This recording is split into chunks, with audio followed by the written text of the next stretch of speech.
It's the moment that defines every great game of Jeopardy. 30 seconds, one clue, everything on the line. This week, we saw knowledge collide with pressure, confidence tested by doubt, and championships decided by the smallest of margins. From medical mysteries to American literature, every game delivered its own twist and, sometimes, heartbreak. We begin with a category that immediately raised eyebrows: medical history. You could feel the tension as the clue was revealed. This wasn't surface-level trivia. This was deep knowledge, the kind that separates contenders from champions. Vicky stood in the middle position with $15,800. But focused. She revealed her response: rosacea. It felt plausible, but it wasn't correct. Her wager of $9,400 dropped her to $6,400, a tough outcome after a strong game. Then came Ryan Sharp, holding $24,000. He needed this. His answer: relive. Another educated guess. Another miss. After wagering $7,601, he fell to $16,300. That meant everything rested on the leader. Cameron Berry had a slim advantage at $27,200. No runaway, no safety net. Just one response standing between victory and defeat, he revealed. What is rubella correct? German scientists? German measles? Rubella. The realization hit instantly. Cameron had it. His wager of $4,401 pushed him to $31,601, sealing the win and sending him to the Jeopardy! Champions Wildcard Final, a daunting category, a precise answer, and a clutch performance when it mattered most. But the week was only getting started. The next day, the category was American authors. The clue read: his first novel, The Torrents of Spring, was a satire of his friend Sherwood Anderson. A tricky one for sure. Matt, in third place with $7,000, went for a classic name, Sinclair Lewis. A good guess, but wrong. He wagered it all and dropped to zero. Ryan, in second with $8,800, also went with a big name, John Steinbeck. Another miss. His $6,000 wager left him with $2,800. This left the door wide open for our returning champion, Cameron, with his lead of $31,601. He was already untouchable. He correctly identified Ernest Hemingway, adding a cool $4,000 to his total and ending with a commanding $35,601, a dominant performance. Then came the final day of the week, with Cameron aiming for a 3-day sweep. The category: European countries. The clue hinted at a nation whose flag features an eagle and a snake, symbols from an ancient legend about its founding. This time, Cameron wasn't in the lead. He stood at $14,400. His response: Serbia. It was a solid attempt, but incorrect. His wager of $10,800 left him with $3,600. In second place, Deb, with $16,800, also answered Serbia. Another miss. She wagered a conservative $3,201, dropping her to $13,599. It all came down to Kate, the leader, with $18,600. She needed to be correct to secure the win. She revealed her answer: Mexico. A common guess, as Mexico's flag famously has an eagle and a snake. But the clue specified a European country, a crucial detail missed under pressure.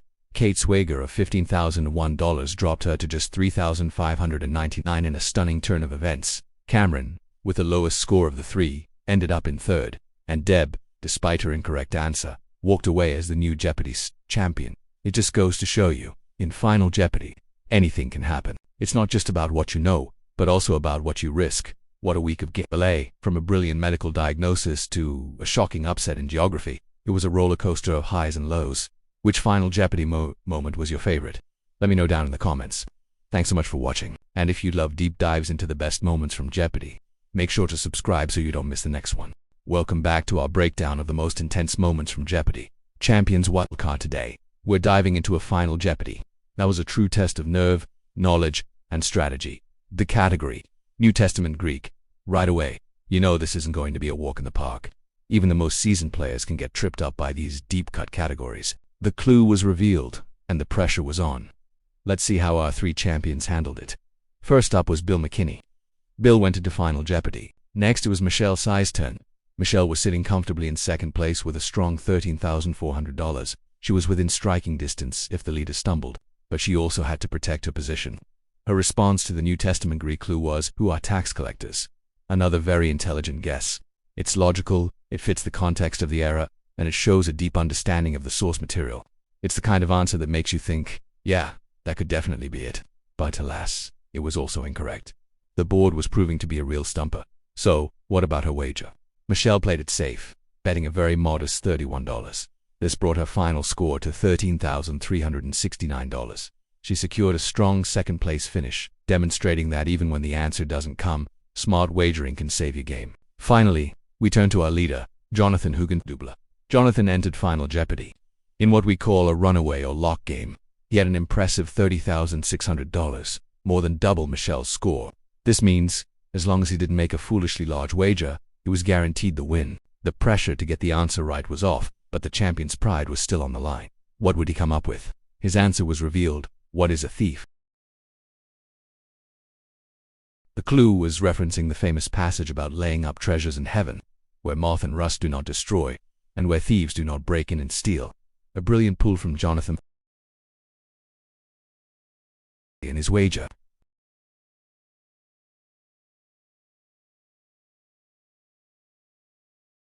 He finished with his commanding total of $30,600.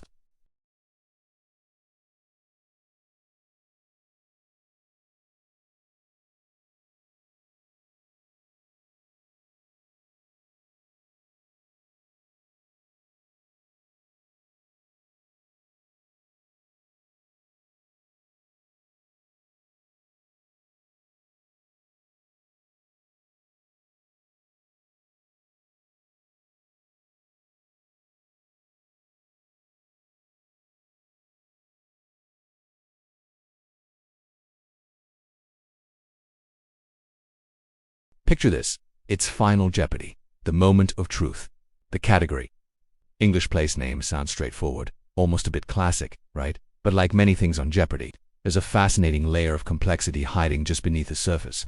3 contestants, 3 different strategies, 1 life-changing outcome.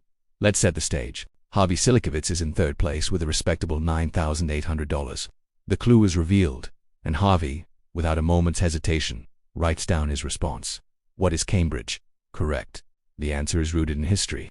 The original name was Grantabrick, meaning the bridge over the river. Over time, as the river came to be known as the Cam, the town's name evolved into Cambridge. It's a perfect example of how language, history, and geography can all converge into a single word. But it wasn't just his knowledge that was impressive. It was his wager. Harvey bet everything he had, all $9,800. A true all-in moment. That single bold move instantly doubles his score to $19,600. Just like that, the 3rd place contestant is catapulted into the lead. The pressure is on. Next up is Ian Morrison. He's sitting in 2nd place with $10,600. A strong position, but now he's chasing Harvey's new total. His answer comes up. Oxford, a great guess, a famous English university town, but unfortunately, incorrect. The real pain, though, was in his wager. He had bet $9,001. A significant risk that didn't pay off, causing his score to plummet all the way down to just $1,599. A tough break that takes him completely out of contention. So, the entire game now hinges on one person, Stella Trout. She entered Final Jeopardy in the lead with $14,000. She saw Harvey's incredible comeback. She saw Ian's gamble fail. The question hanging in the air was, what would she do? Would she play it safe to protect her lead, or would she risk too much and fall behind? Her response appears on the screen. Cambridge. She got it right. But in Final Jeopardy, getting the answer right is only half the battle. The wager is everything. Her wager is revealed. $5,601. Let's do the math. Her starting $14,000 plus her wager of $5,601 brings her total to $19,601. $19,601. Harvey finished with $19,600. She won by a single dollar. $1. That razor-thin margin, that one single dollar, was the difference between going home and moving on. At $1 sent Stella Trout to the Champions Wildcard Finals. It's a powerful reminder that on Jeopardy, sometimes the most crucial skill isn't just knowing the facts. It's the strategy, the nerve, and the judgment to make the perfect wager when everything is on the line. What a finish. Thanks for watching. Welcome back, everyone, to the thrilling finale of the postseason tournament. We've watched these champions battle it out all season, but now it all comes down to this: a 2-game, total point final. Every dollar counts, and every mistake is magnified. The tension in the studio is palpable.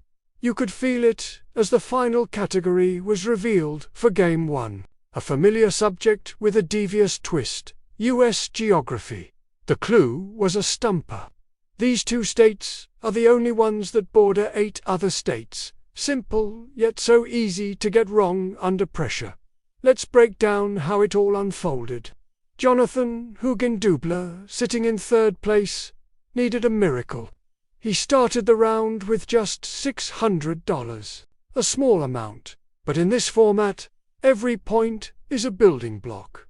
He looked confident, locking in his answer quickly. The reveal came. Missouri and Tennessee. Correct? Both states share a border with a staggering 8 neighbors. Jonathan wagered everything, doubling his score to $1,200. It might not seem like a huge leap, but he was on the board. And more importantly, he was the only one to get it right. He had momentum, and in a game like this, that's priceless. The crowd erupted. This was the start of a comeback story, and you could feel the shift in the room. Jonathan wasn't just playing for points. He was playing for a fighting chance. Next up, Cameron Berry. He was in second place with a solid $16,400. This was a critical moment for him. A correct answer could put him in a commanding lead heading into the final game. He needed this to create a buffer, to put some distance between himself and the leader. The pressure was immense. His pen hit the screen. The lights went down. We waited. His response, Ohio and Tennessee. So close. He got Tennessee right, but Ohio only borders 5 states. In this game, half right is 100% wrong. His wager was revealed, a significant $6,400. That misstep cost him dearly, dropping his total to $10,000 flat. Just like that, his comfortable second-place position was gone. The look on his face said it all. A mix of disappointment and the stark realization that this game was far from over. Then, all eyes turned to our leader, Stella Trow. She started the final with a strong $16,800. She had control of the game, but that control was fragile. You could see the hesitation as she formulated her answer. She wrote down one stay, paused, second-guessed herself, and then wrote something else. It's a classic trap overthinking under pressure. Her final response was revealed. Tennessee and Nebraska. Again, 1 for 2. She correctly identified Tennessee, but missed with Nebraska, which borders 6 states. The final piece of the puzzle was her wager. How much did she risk? $4,000? A conservative bet, but it still cost her the lead. Her score fell to $12,800.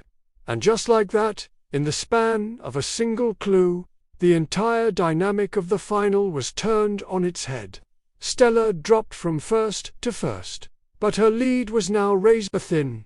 Cameron fell from a strong second to third, and Jonathan, who started with almost nothing, was suddenly back in the conversation. The gap had closed dramatically. No one was out of it. No one was safe. It was a masterclass in why this 2-game format is so brilliant. It's not just about knowing the answers, it's about strategy, nerve, and patience. Momentum is a factor, but, as we just saw, it can vanish in an instant. This nail-biting finish to Game 1 sets up an absolutely epic conclusion. Everything, and I mean everything, will be decided in Game 2, on one last, final clue. You won't want to miss it. Thanks for watching, and be sure to subscribe so you don't miss the thrilling conclusion to this incredible tournament.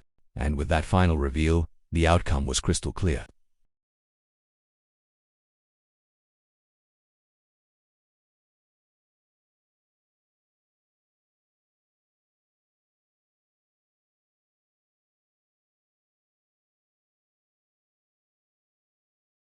To stay in the game even when the pressure is at its peak, that truly separates the champions. This past week of Final Jeopardy,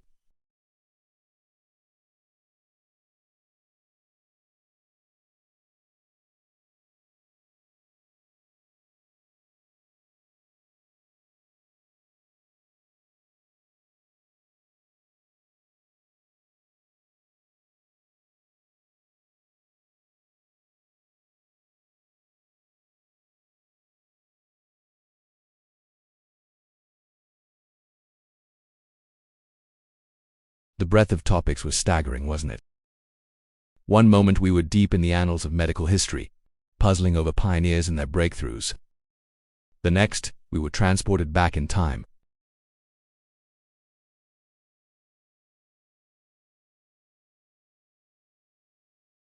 admiring their architecture.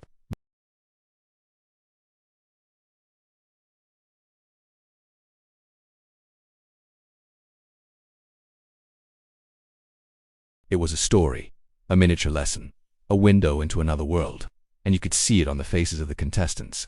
Every single one of them left it all on that stage. They brought their A-game, their passion, and their heart, and it was truly inspiring to watch.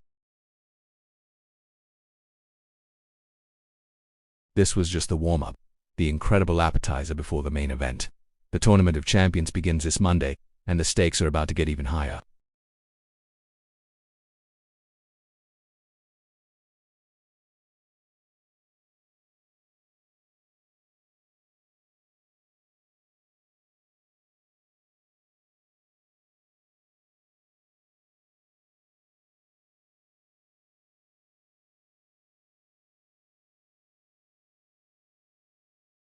Will they trust their gut? The psychology of it is just as fascinating as the trivia itself.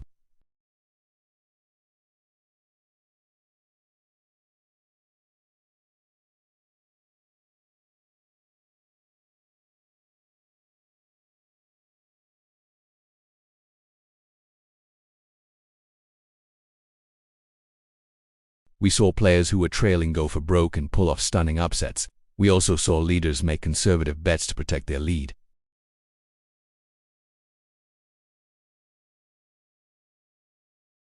As we look ahead to the Tournament of Champions, imagine this level of drama amplified tenfold.